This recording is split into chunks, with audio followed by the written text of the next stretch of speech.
to your like, look, Dad, I'm doing it. Yes. I want him to just see the things that's already installed in him. Yeah. But just from generation to generation. My dad was a different generation. I'm a different generation. He is a different generation. I don't want him to get older and get lost and be like, I don't know what I got installed in me, because I want him to know Creech Cuts came from when I was 14, 15 years old. It didn't just start. Creech Cuts been going around.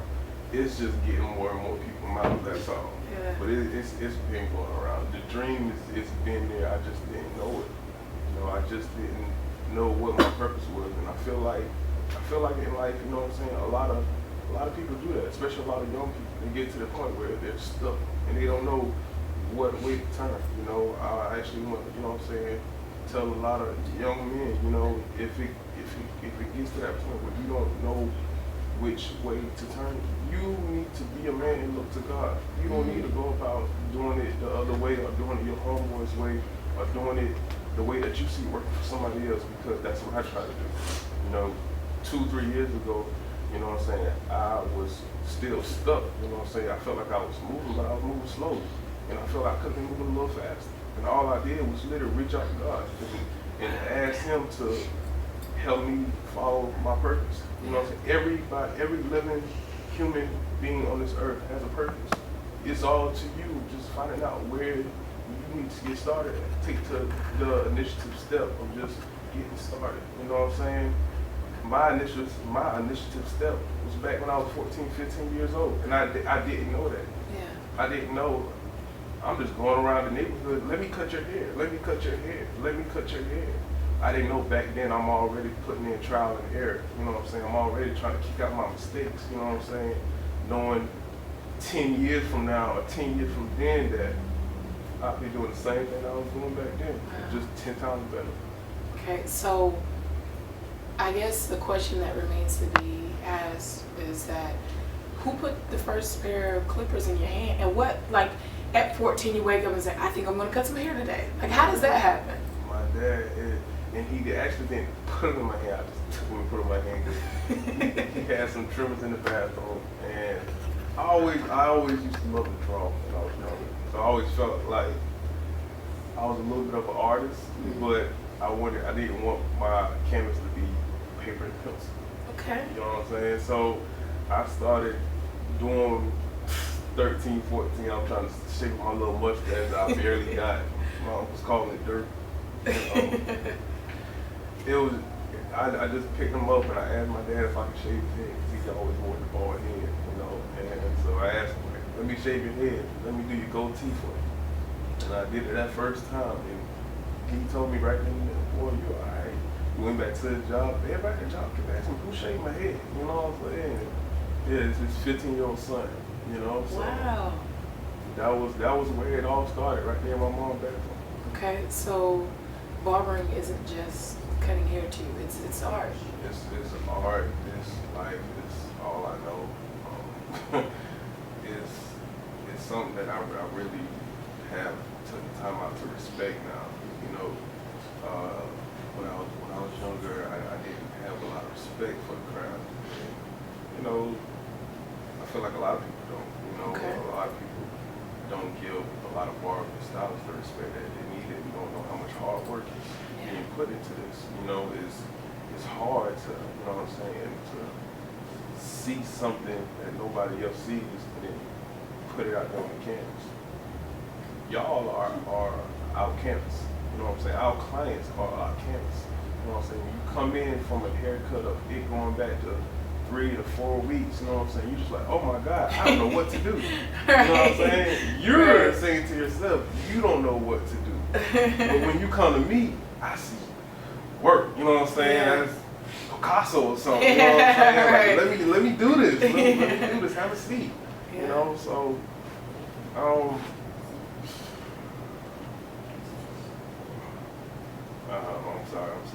No, it's fine. I like I said, you can see the passion, Yeah. in you about doing this, and I think it's wonderful. And you're right, a lot of times stylists don't get, and barbers don't get that recognition. Mm-hmm. It's just, kind of like, hey, come in and do this for me so I Yeah. can go on my way, Exactly. and being who I am, but this is who you are. You're an artist. There are different forms of art, and this is your artwork. So tell me, okay, young boy, get inspired to cut here. Mm-hmm. His father grooms this in him by you doing that for him. Do you see, when you're interacting with Duke, do you see your dad in you? All the time. Okay. All the time. People tell me so much. You look so much like your dad. You look like a father. And I'm just like, oh my God.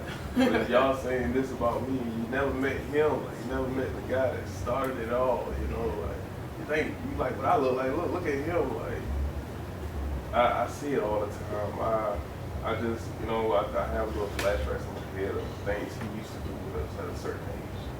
I remember being 8, 9 years old, and my dad's still outside with me and my younger brothers, beating us in the foot race. You know what I'm saying? Like, we just out there running and playing, and you know what I'm saying? And he was just a family man.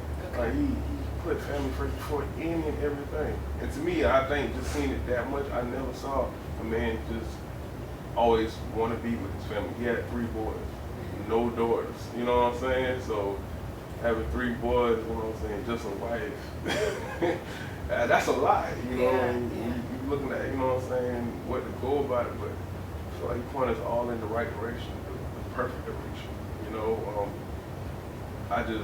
I just want to, I ask God every day just to let me see every day for myself. That's all. Just don't want the same thing that happened to him, jump to a different generation happen to me. Okay. So, Well, Pat, since you have talked up your skills and you ruined my mascara, I want to, no, it's fine. This is, I know it's going to truly touch people because you touch me, I and hope so. it's just like seeing the change in generation. It's almost as though even though so many years have passed, your father has now passed the torch to you. And it's a how will you run this race type of thing. And every day you wake up with Duke, and every night you go to bed with Duke, and the way that you talk to him, and your mannerisms with him, and what you pass along to him. And Duke may not be a barber. Duke may go on and be a brain surgeon, but he will still see from you when you have passion in something to live it out to its fullest extent. And with that being said, I'm gonna give you an opportunity to cut my hair on camera. And you better not mess me up, Pat. You know how I am about my hair. I got you. Okay. So, ladies and gentlemen, you will now enter in the world of Creech Cuts. Creech Cuts. So, Brought to you by Pat Creech. Brought to you by Pat Creech. Me as a subject, I'm a little nervous because this will be on air. So if Pat messes me up and my line is off, you all will see it. But it'll be brought to you by Creech Cuts nonetheless. So without further ado, Pat, let's do it. Let's do it.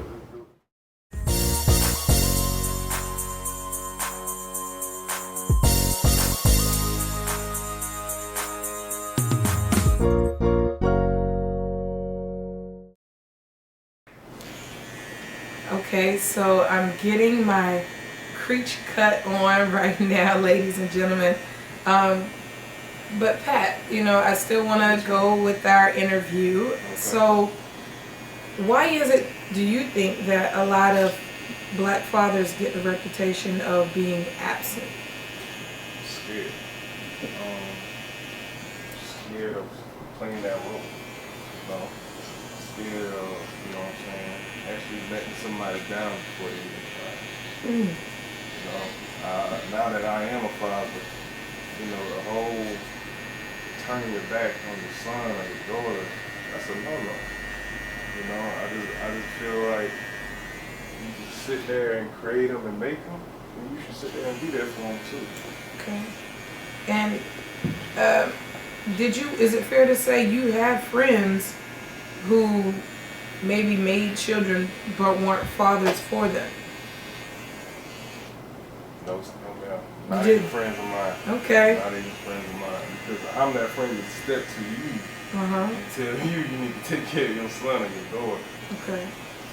Do you think your upbringing played a part in that? You know, always having a daddy. It played a huge part because, especially you know what I'm saying, being a little boy, you know, you're always gonna, you know what I'm saying, it's nothing like a mother's love, but it's also nothing like a father's love. That's true. I will, you know, attest to that also.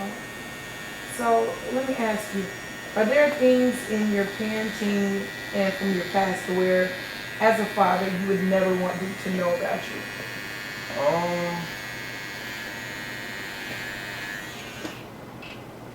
I don't think so, Miss Dear, because I feel like I want him to know everything.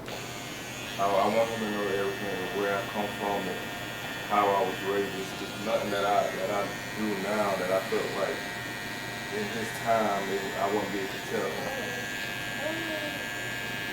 Okay, so what is the one piece of advice that you wish your father would have been here to share with you about fathering?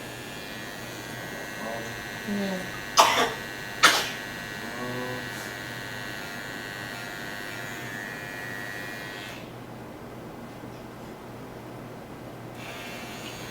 That's a very hard question. Just because he passed on so much before he left me.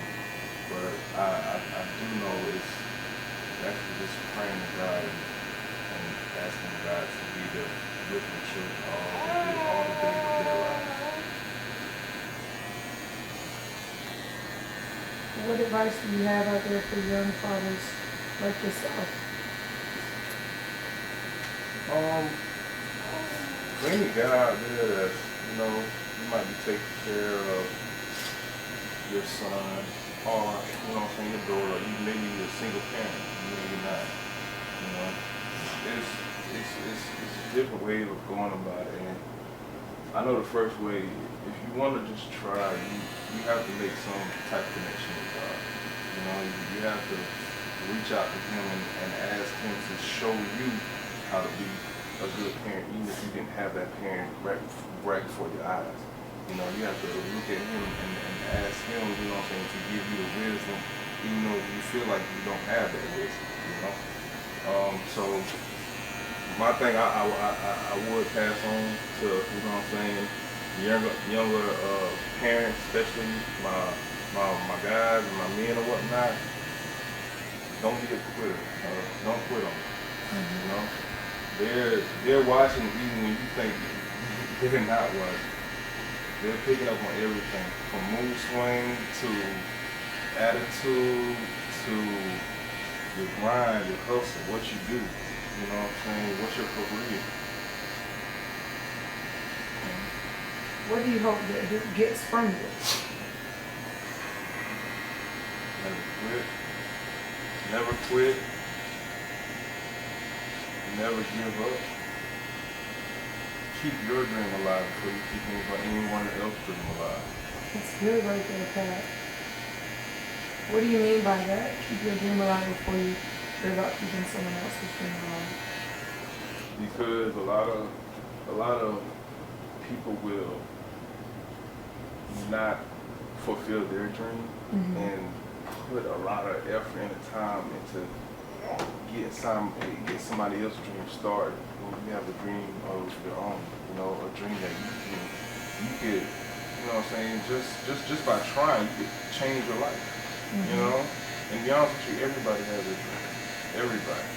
You know, when you want to fulfill that dream and that purpose in life, you know, you take the initiative of just trying, you're already fulfilling 20-30% of your dream right there. Just like Look at you! That's what I'm talking about, Pat. That is very awesome, and you know, it's something that needs to be shared because a lot of times people just, you know, keep a dream inside. So what impact can Creech Cuts have on the world? How big do you want to see it become? global. Okay. Global. I see global. You know, what God got planned for me, I don't know. But I see global, you know, and Only because I actually want Creech Cuts to stand for more than just a haircut. You know, I want Creech Cuts to stand for hustle. You know what I'm saying? The grind. You know what I'm saying? The love of life. You know what I'm saying? Creech Cuts is everything I am right now. So right now on air, what is Creech Cuts' motto? What is its mantra? What is it aiming to do? You said it could be more than a haircut, but what is the driving force to where if someone, let's say, works for Creech Cuts, or someone wears a shirt with Creech Cuts logo on it, what is this person saying? What is this person being motivated by? What is the driving force? If that person has on a Creech Cut shirt or they represent Creech Cut, they're telling you that I'm relentless, I'm ambitious, you know what I'm saying, I'm hungry. You feel me? Because I feel like that's where I am now. Like, you know, I'm not even hungry. I'm starving. You know, I'm starving for just that glory of me saying I tried and I did it. You know, and I didn't not only didn't let myself down, I didn't let God down. You know, and I just feel like Creech Cuts is something that I'm gonna see, you know what I'm saying, get started, but I don't know, I just feel like it might not even blossom to the next generation. Very, very well said. And one last question, and I'm gonna leave you alone and let you cut my hair because you're doing all this praying. I pray you ain't messing my hair up while you answering these questions. But I pray I prayed it too. One last question. Is Patrick Creech making his father proud? Very much so. Very much so. To be honest with you, I believe I was doing that for you. And you know what? Most importantly, if Patrick Creech is making Patrick Creech proud, he's already made his dad proud.